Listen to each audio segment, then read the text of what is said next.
تبارك الذي نزل الفرقان على عبده ليكون للعالمين نذيرا. الحمد لله نحمده ونستعينه ونستغفره ونؤمن به ونتوكل عليه ونعوذ بالله من شرور أنفسنا ومن سيئات أعمالنا من يهده الله فلا مضل له ومن يضلله فلا هادي له ونشهد أن لا إله إلا الله وحده لا شريك له ونشهد أن سيدنا ومولانا محمدا عبده ورسوله أرسله إلى كافة للناس بشيرا ونذيرا وداعيا إلى الله بإذنه وسراجا منيرا. أما بعد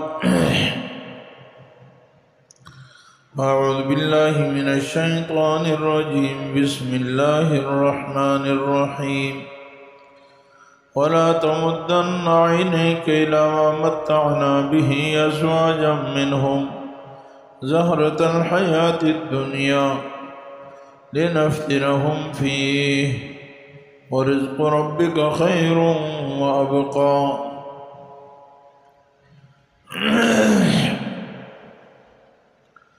صدق الله العلي العظيم وصدق رسوله النبي الحبيب الكريم ونحن على ذلك لمن الشاهدين والشاكرين والحمد لله رب العالمين. درود شریف پڑھ لیجیے. اللهم صل على محمد وعلى آل محمد كما صليت على إبراهيم وعلى آل إبراهيم إنك حميد مجيد.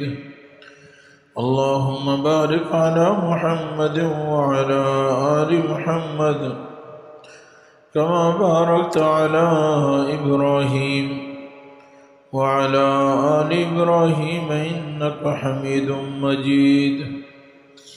رب اشرح لي صدري ويسر لي أمري واحلل عقدة من لساني يفقه قولي رب زدني علما. اللہ جل جلالہ ساری کائنات کے خالق ہیں، مالک ہیں. اللہ تعالیٰ نے اس ساری کائنات کو بنایا اور اس کائنات کے فائدہ اور نقصان کو بھی اللہ تعالیٰ ہی سب سے زیادہ سمجھتے ہیں. اللہ تعالیٰ جس چیز میں چاہیں انسان کے لیے نفع رکھ دیں اور جس چیز میں چاہیں انسان کے لیے نقصان رکھ دیں. ظاہری اعتبار سے، حقیقت کے اعتبار سے یہ ساری کائنات نہ نفع دینے والی ہے نہ نقصان دینے والی ہے. نفع اور نقصان کے مالک اللہ تعالی ہے.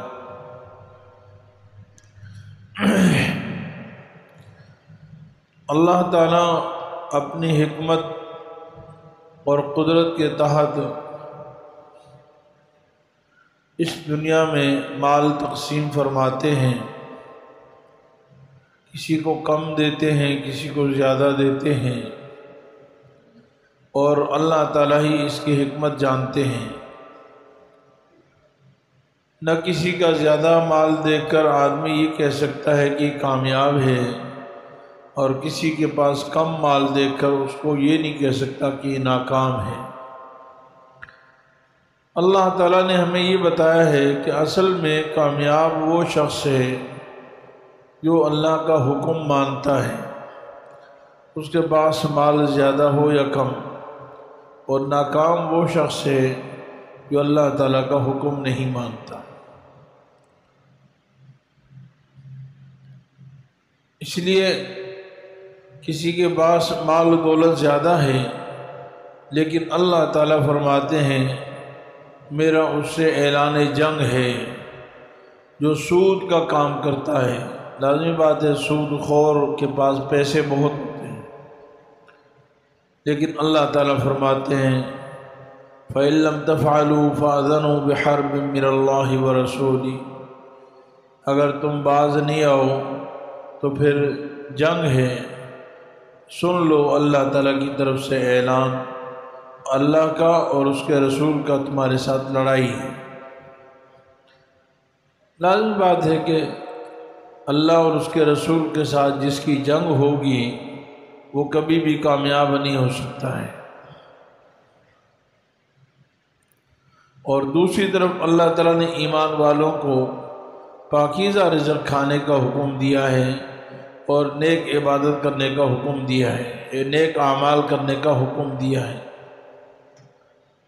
تو معلوم یہ ہوا کہ اللہ تعالیٰ کو پاکیزہ رزق پسند ہے اور اللہ تعالیٰ کو اپنی بندگی پسند ہے، تو اللہ کے حکم کی خلاف ورزی کرے گا وہ ناکام ہے۔ اس لیے کسی کو اگر پیسے زیادہ ہیں، مال و متاع زیادہ ہے، تو یہ اس کی کامیابی کی دلیل نہیں ہے۔ اللہ تعالیٰ نے دنیا میں کافروں کو بھی بہت سارا مال دے رکھا ہے، لیکن اللہ تعالیٰ فرماتے ہیں فَلَا تُعْجِبْكَ أَمْوَالُهُمْ وَلَا أَوْلَادُهُمْ إِنَّمَا يُرِيدُ اللَّهُ لِيُعَذِّبَهُمْ بِهَا فِي الْحَيَاةِ الدُّنْيَا وَتَزْهَقَ أَنفُسُهُمْ وَهُمْ كَافِرُونَ۔ اے نبی آپ تعجب میں نہ پڑیں ان کے مال اور ان کی اولاد پر کہ جی بڑے بڑے کافروں کو جو آپ صلی اللہ علیہ وسلم کے مخالف اور دشمن تھے ان کو اللہ تعالیٰ نے مال بھی دے رکھا تھا اور اولاد بھی تھی۔ لازمی بات ہے دنیا میں یہ اللہ تعالیٰ کی بڑی نعمتیں ہیں، مال بھی مل جائے اور اولاد بھی مل جائے تو اور کیا چاہیے؟ یہی دو چیزیں تو انسان کے فائدے کے لیے، یہی تو انسان کو سکون دینے والی ہیں، اولاد بھی ہوں۔ ایک جگہ نبی کریم صلی اللہ علیہ وسلم کے بہت بڑے دشمن کے بارے میں اللہ فرماتے ہیں وَبَنِينَ شُهُودًا، ہم نے اس کو بیٹے بھی ایسے دیے جو ہر وقت خدمت میں حاضر باش رہتے تھے۔ یعنی ایک تو بیٹے ہوتے ہیں نا، جیسے آج کل ہمارے معاشرہ بن چکا ہے کہ جی بیٹے ہوئے، ایک کینیڈا چلا گیا، ایک برطانیہ چلا گیا اور ایک کسی اور ملک چلا گیا، ابا اور اماں بوڑھے اکیلے گھر میں رہ رہے ہیں اور اپنے زندگی کے ایام گزار رہے ہیں، کوئی ان کے ساتھ پوتا نہیں ہے، کوئی نواسا نہیں ہے، پڑپوتا نہیں ہے، کوئی ان کے ساتھ باتیں کرنے والا نہیں، اکیلے زندگی گزار رہے ہیں، نوکر و چاکروں کے ساتھ زندگی گزار رہے ہیں، اور مر جائیں تو جنازے کے لیے کوئی نہیں۔ اللہ تعالیٰ فرماتے ہیں ایک کافر کا ذکر ہے سورہ مدثر میں جو حضور صلی اللہ علیہ وسلم کا بڑا دشمن تھا، فرمایا وَبَنِينَ شُهُودًا، ہم نے اس کو بیٹے ایسے دیے جو ساتھ میں حاضر، چھوڑ کر نہیں گئے، کسی اور جگہ نہیں گئے، بلکہ وہ ساتھ رہنے والے۔ لیکن اللہ تعالیٰ ساتھ میں یہ فرماتے ہیں کہ اس کو عنقریب میں جہنم کا ایندھن بناؤں گا۔ فَلَا تُعْجِبْكَ أَمْوَالُهُمْ وَلَا أَوْلَادُهُمْ، ان کے مال اور ان کی اولاد آپ کو تعجب میں نہ ڈالیں۔ إِنَّمَا يُرِيدُ اللَّهُ لِيُعَذِّبَهُمْ بِهَا فِي الْحَيَاةِ الدُّنْيَا، اللہ تعالیٰ چاہتے ہیں کہ اللہ تعالیٰ ان کو عذاب دیں انہی مال اور اولاد کے ذریعے سے دنیا کی زندگی میں۔ تو معلوم ہوا کہ ہر مال اچھا نہیں ہے، ہر مال کامیابی کا ذریعہ نہیں ہے، ہر مال چین سکون کا ذریعہ نہیں۔ اس مال و اولاد کے ذریعے سے اللہ تعالیٰ عذاب دینا چاہتے ہیں، اور پھر کہا کہ موت ان کو اس حالت میں آئے گی کہ کفر پر مریں گے۔ یعنی جس مال کی وجہ سے انسان میں ایسا خمار، ایسا تکبر، ایسا غرور، ایسی اکڑ پیدا ہو جائے کہ وہ اپنی اکڑ پر رہتے ہوئے کافر مر جائے، وہ اپنے چہرہ اللہ کے سامنے نہ جھکائے، اللہ کے حکم کے سامنے نہ جھکائے، تو وہ مال کس کام کا ہے؟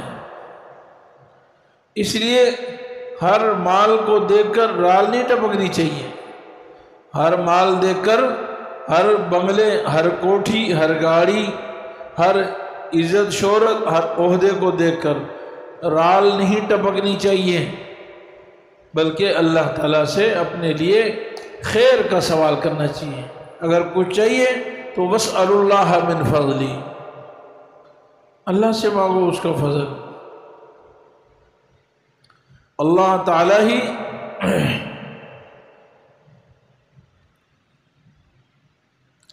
ساری کائنات کے خالق ہیں، مالک ہیں۔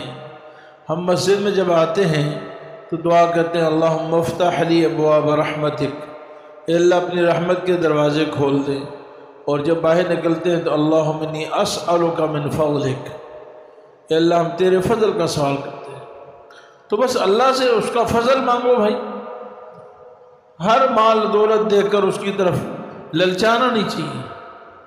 کیا پتہ کس کا مال انسان کی ہلاکت کا ذریعہ ہو، اس کا حالت کیا ہے یہ پتہ نہیں ہے۔ ظاہری حالت کچھ بھی نہیں پتہ چلتا۔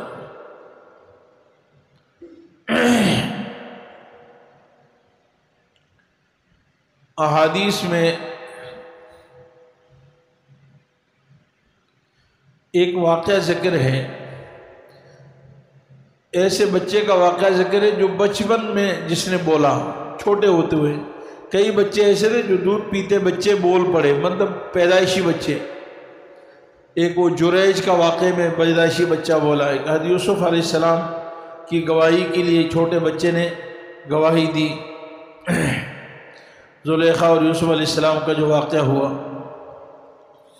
تو ایک حضرت عیسیٰ علیہ السلام کے بارے میں ایک چھوٹے بچے نے بولا، خود عیسیٰ علیہ السلام نے بولا، قال انی عبد اللہ، چھوٹے پیدائشی بچے تھے، انہوں نے بولا کہ میں اللہ کا بندہ ہوں۔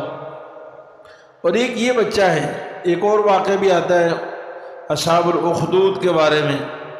ایک ظالم بادشاہ ظلم کرتے ہوئے لوگوں کو کہتا کہ ایمان سے پھر جاؤ، ورنہ اس کے بچوں کو پکڑ کے اس کے سامنے کڑائی میں ڈالتے تھا۔ تو ایک ماں کا بچے کو بھی اس طرح ڈالا جا رہا تھا، تو ماں کے دل میں ایک عجیب کوڑن ہوئی، تو وہ بچہ بول پڑا کہ ماں رونے کی ضرورت نہیں ہے، انشاءاللہ میں بھی شہید اور تمہیں ڈالے گا تم بھی شہید، انشاءاللہ جنت میں ملیں گے۔ بہرحال ایک یہ بچہ آتا ہے کہ وہ رو پڑا۔ ایک ماں نے ایک بڑے شان و شوکت والے آدمی کو گزرتے دیکھا، بڑا شان شوکت عزت شہرت والا، مطلب بڑی اس کے آگے پیچھے لوگ ہیں۔ تو ماں نے دعا کی، ماں کے تو دل ہوتا ہے نا، ماں نے اپنے بچے کے لیے دعا کی اللہ میرے بیٹے کو اس جیسا بنا دے۔ وہ بچہ چھاتی سے دودھ پی رہا تھا، اپنی ماں کا دودھ پی رہا تھا۔ اس نے دودھ چھوڑا اور فرمایا کہ اللہم لا تجعلنا مثلہ، اے اللہ مجھے اس جیسا نہیں بنانا۔ پھر اور وہیں پہ ایک اور واقعہ ہوا کہ اسی دن یا تھوڑا بعد یا کسی اور دن، بہرحال کہ ایک خاتون تھی، اس کو لوگ مار رہے تھے، پٹائی کر رہے تھے، بےعزتی کر رہے تھے، اور کوئی لونڈی تھی، برا بھلا کہہ رہے تھے، الزام لگا رہے تھے۔ اب ماں نے جب دیکھا تو اپنے بچے کے لیے دعا کی، اے اللہ میرے بچے کو اس جیسا نہ بنانا۔ اسی بچے نے چھاتی سے، یعنی دودھ پیتا بچہ چھاتی چھوڑ کر، دودھ چھوڑ کر اس نے دعا کی اللہم اجعلنی مثلہ، اللہ مجھے ایسا بنانا، اے اللہ مجھے ایسا بنانا۔ تو اس کی وجہ رسول اللہ صلی اللہ علیہ وسلم نے بتائی کہ وہ جو پہلے جو شان و شوکت والا تھا نا، مال و دولت والا، ظاہری اس کی عزت شہرت تھی، لیکن اس کا مال حرام کا تھا، وہ ظالم فاسق فاجر تھا۔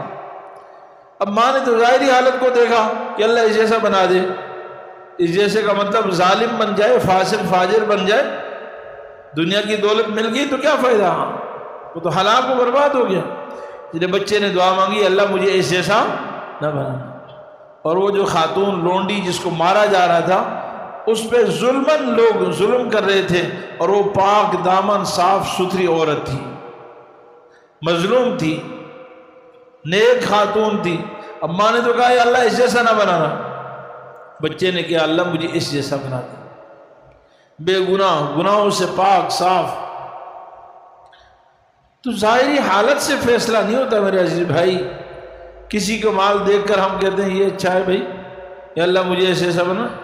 اس لیے اللہ تعالیٰ نے قرآن کریم میں فرمایا وَلَا تَمُدَّنَّ عَيْنَيْكَ إِلَىٰ مَا مَتَّعْنَا بِهِ، ہم نے جو لوگوں کو قسم قسم کی چیزیں دے رکھی ہیں، جو نفع دے رکھا ہے، کسی کو بنگلے دیے، کسی کو کوٹھی دی، کسی کو گاڑیاں دی، کسی کو فیکٹریاں دی، کسی کو دکانیں دی، کسی کو زمینیں دی، بڑی چیزیں، دنیا کی چیزیں مختلف، کسی کو بہت بڑا عہدہ دے دیا، کسی کو بڑی جو ہے تعلیم یافتہ ڈگریاں دے دی، فلاں MBBS ہو، فلاں ایس ہو، پتہ نہیں کیا کیا ہے، سب کچھ.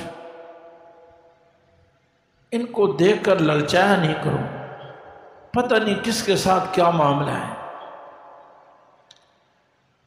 آپ اپنی نگاہ دراز نہ کیجئے ان چیزوں کی طرف جو ہم نے ان کو نفع دیا ہے.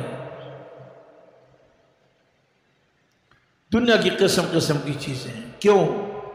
دو وجہ ہیں. ایک تو فرمایا زہرت الحیات الدنیا، یہ سب دنیا کی چند روزہ رونقیں ہیں، اس لیے دنیا کی رونقوں کو دیکھ کر تو للچانا ہی نہیں چاہیے. یہ چند روزہ چیزیں ہیں. قابل رشک جس پہ انسان للچائے وہ تو آخرت ہے، اور آخرت کی کامیابی ہے. اس لیے نبی صلی اللہ علیہ وسلم نے فرمایا کہ لا حسد الا فی اثنین، انسان رشک کرے تو دو چیزوں پہ کرے. ایک ایسے مال والے پر جو اللہ کے راستے میں بے درنگ خرچ کرتا ہے، اللہ نے اس کو مال دیا ہے اور پھر اس کے اللہ کے راستے میں خرچ کرنے پر، حدیث میں ہلاکتہ فسلطہ اللہ علی ہلاکتہ، اللہ تعالیٰ نے اس کو مسلط کیا ہے اس مال کے برباد کرنے پر، یعنی وہ پرواہ نہیں کرتا، ایسے بے درنگ خرچ کرتا جاتا ہے اللہ کے راستے میں، حق کے راستے میں. یہ قابل رشک چیزیں ہیں کیونکہ اس کا مقام بہت اونچا ہے. اور دوسرا وہ شخص جس کو اللہ تعالیٰ نے علم دیا ہے اور اس علم کے ذریعے سے لوگوں میں حق کے فیصلے کرتا ہے، لوگوں کو جائز اور ناجائز بتاتا ہے، حرام و حلال بتاتا ہے، گناہوں سے لوگوں کو واعظ و نصیحت اور تبلیغ کرتا ہے، اس پر قابل رشک کرنا چاہیے. یہ دو چیزیں رشک کیونکہ اس کا مقام بہت اونچا ہے. باقی زہرت الحیات دنیا کی رونق ہے. زہرہ پھول کو کہتے ہیں، پھول کو. آپ دیکھیں درختوں پر جب پھول کھلتا ہے نا بہت جلدی مرجھا جاتا ہے. آپ کسی درخت پر دیکھیں گے آج پھول کھلا بڑا خوبصورت لگ رہا ہے، دوسرے دن آپ وہاں سے گزریں تو وہ مرجھا جائے گا یا گر چکا ہوگا، بس ختم. اس کی رونق بہت وقتی اور عارضی ہوتی ہے. دنیا فانی ہے، عارضی ہے، ختم ہونے والی ہے، دھوکے کا سامان ہے. وَمَا الْحَيَاةُ الدُّنْيَا إِلَّا مَتَاعُ الْغُرُورِ.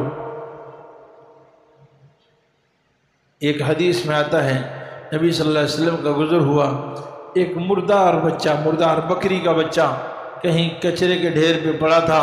آپ صلی اللہ علیہ وسلم نے فرمایا کہ اس کو کون خریدنا چاہتا ہے، 1 درہم میں یا 2 درہم میں؟ صحابہ نے فرمایا رسول اللہ اس کو تو قریب کوئی جانا پسند نہیں کرتا. فرمایا اللہ کی نظر میں دنیا اس سے بھی زیادہ ذلیل ہے، دنیا اس سے بھی زیادہ ذلیل ہے. نبی کریم صلی اللہ علیہ وسلم کو حدیث میں آتا ہے اللہ تعالیٰ نے اختیار دیا، آپ دنیا چاہتے ہیں تو بدر احد کے پہاڑوں کو آپ کے لیے سونا بنا دیا جائے. آپ سے فرمایا نہیں مجھے دنیا نہیں چاہیے، مجھے تو اتنا مال چاہیے کہ 1 دن میں کھاؤں اور 1 دن میں بھوکا رہوں. جس دن میں کھا لوں تو شکر ادا کروں، دوسرے دن بھوکا رہوں تو میں صبر کیا کروں. یہ ایسی زندگی چاہیے. علماء فرماتے ہیں جناب رسول اللہ صلی اللہ علیہ وسلم کا فقر جو ہے وہ اختیاری تھا۔ آپ صلی اللہ علیہ وسلم جب دنیا سے گئے تو آپ کے گھر میں سوائے ایک چند کلو گندم کے کونے میں جو تھوڑے سے پڑی ہوئی تھی کچھ بھی نہیں تھا، سوائے 2-4 چیزیں، جنگی 1-2 تلواریں تھیں اور اس طرح کی زیریں تھیں، یا ازواج مطہرات کا تھا جو ان کو زندگی میں کچھ دے دیا تھا کہ بھئی یہ تمہارا ہے، بس وہ نہیں کو تھا۔ میرے عزیز بھائیوں، فرمایا اس کی طرف للچا کے مت دیکھا کرو، یہ چند روزہ زندگی ہے، نفع ہے، اور دوسرا لنفتنہم فیہ، ہم نے امتحان کے لیے دے رکھا ہے، اس لیے ہر ایک کے پاس جو کچھ ہے نا وہ اس کے لیے امتحان ہے، ایک ایک پائی کا حساب ہوگا، مال کمایا کہاں سے، خرچ کہاں پہ کیا۔ تو بھائی اگر کسی کا پیپر مشکل ہو تو آدمی تھوڑا تمنا کرتا ہے کہ مشکل پیپر میرا ہوتا، کسی کا پیپر آسان ہو تو اتنا خوش ہوتا ہے کہ میرا پیپر تو بہت آسان تھا بھائی، مجھے تو مشکل ہی نہیں پڑی۔ اور دوسرے بچے سے پوچھا اسکول کے، بھائی تمہارا پیپر کہتے یار بڑا مشکل تھا، آج تو بہت بیکار ہو۔ اب کوئی دوسرا بچہ کہے گا کاش میرا پیپر بھی مشکل ہوتا۔ اللہ تعالیٰ نے جس کو جو کچھ دے رکھا ہے یہ امتحان ہے، مال ہے، دولت ہے، عزت ہے، شہرت ہے، حکومت ہے، عہدے ہے، جو کچھ اس کے پاس ہے، ملازمت جو کچھ بھی ہے، ہر ایک سے اس کا امتحان لیا جا رہا ہے، بیوی بچوں کے ذریعے سے امتحان لیا جا رہا ہے، ہر ایک کے ذریعے سے امتحان۔ لنفتنہم فیہ، اس لیے ان چیزوں پہ مت للچاؤ۔ ہاں اللہ تعالیٰ نے جو تمہیں حلال جائز شریعت کے مطابق ناب تول میں کمی کیے بغیر شریعت کے تمام حقوق ادا کیے بغیر ادا کر دیے، یعنی زکوٰۃ بھی دے دی، صدقات بھی دے دیے، قربانی بھی کر دی، نظر وغیرہ اگر مانی تھی وہ بھی پوری کر لی، بیوی بچوں کے حقوق بھی ادا کر لیے، پھر تھوڑا بہت تمہارے پاس رزق مل جائے، بچ جائے تو یہ بہت بڑی نعمت ہے۔ اس لیے اس کو اللہ تعالیٰ نے اپنی طرف نسبت وَرِزْقُ رَبِّكَ، ارے تیرے پروردگار کا رزق خیر وابقا، اللہ اکبر، کتنی بڑی نعمت ہے جو ہم بالکل حلال طریقے سے شریعت کے مطابق کما لیں تو اللہ تعالیٰ فرماتے ہیں یہ تیرے پروردگار کی روزی ہے، یہ تجھے کون کھلاتا ہے؟ اللہ کھلاتے ہیں۔ وہ کتنا بابرکت ہوگا، کتنا نفع والا ہوگا، کتنا چین و سکون والا رزق ہوگا۔ فرمایا بقیت اللہ خیر لکم ان کنتم مؤمنین۔ حضرت شعیب علیہ السلام نے اپنی قوم سے کہا تھا کہ دیکھو ناب تول میں کمی نہ کرنا، جب ناب تول پورا دو گے پھر جو کچھ تھوڑا بہت نفع بچ جائے گا، فرمایا کہ یہ تمہارے لیے بہت بہتر ہے اگر تم ایمان رکھتے ہو، اگر تم یقین مانتے ہو۔ بقیت اللہ خیر لکم ان کنتم۔ تو میرے عزیز بھائیوں، حلال مال، جائز طریقے سے کمایا ہوا مال، صحیح طریقے پہ استعمال کردہ مال انسان کے لیے بہت بہتر ہے، اور اس پہ اللہ تعالیٰ کا شکر ادا کرنا چاہیے۔ اللہ تعالیٰ اپنے فضل و کرم سے رزق حلال عطا فرمائے، اور ظاہری دنیا کی دھوکے سے، اس کے فریب سے، اس کے ورغلانے میں اور اس کے فطروں سے اللہ تعالیٰ ہماری حفاظت فرمائے۔ وآخر دعوانا الحمدللہ رب العالمین۔ مفتی صاحب کے یوٹیوب چینل کو سبسکرائب کیجئے اور ان کے تازہ بیانات کے ذریعے اپنی علمی، اصلاحی اور فکری آبیاری کرتے رہیے۔ جزاکم اللہ۔